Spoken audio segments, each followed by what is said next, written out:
Magandang araw po sa lahat ng mga SS pensioners dito sa ating bansa. Ano nga bang status ng second tranche or dagdag pension para po sa ating mga senior citizen? Ibibigay na daw ba ito ngayong Marso taong 2025?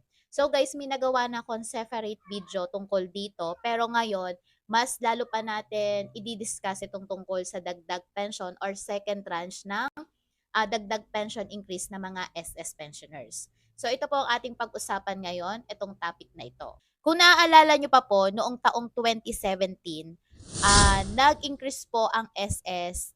Ito yung first tranche na 1K dagdag pension po para sa ating mga SS pensioners noong taong 2017. Okay? So ito po ay inaprobahan ni dating Pangulong Duterte. Kaya po ang mga pensioners natin ay meron silang natanggap na dagdag pension increase noong taong 2017. Subalit guys, dapat itong second tranche or yung dagdag na 1,000 pesos ulit para sa ating mga SS pensioners, dapat po ito ay na-implement taong 2022.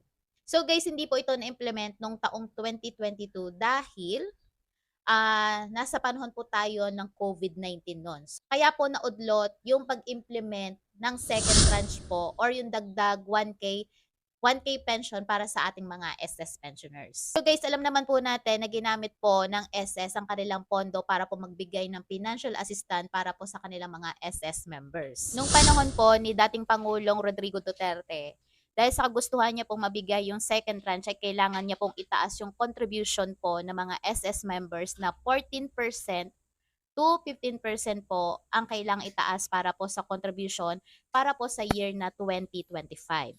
Kaya ngayon ay hinihintay po natin ang makup up ang budget para maibigay po yung second tranche. Ngayon po kasi ay umuugong-ugong po kasi ngayon yung balita na ngayong March 2025 ay mabibigay na po daw yung dagdag pension or yung second tranche para sa ating mga SS pensioners. Kung totoo pong susundin ang naging statement po noon ni dating Pangulong Rodrigo Duterte ay dapat mabibigay na po itong ngayong taon, itong second tranche po or yung dagdag SS pension para sa ating mga pensioners.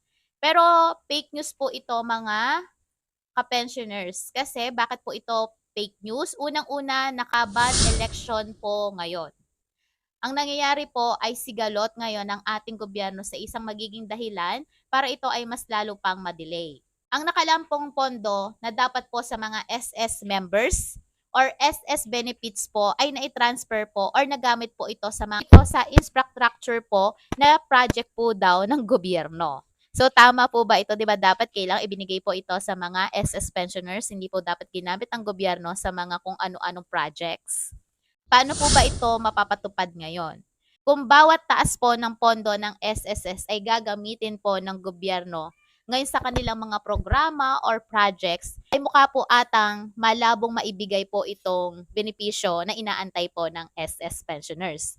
Sana ay may mga panahon din po sila na unahin naman nila ang kapakanan ng ating mga pensioners at hindi masayang ang pinaghirapan ng ating dating Pangulo para maipatupad po itong second tranche po para sa ating mga SS pensioners. So yun lang po mga SS pensioners. Malabo pa sa linaw ng tubig kung kailan po magkakaroon ng second tranche para po sa dagdag pension po natin mga ka-SS pensioners.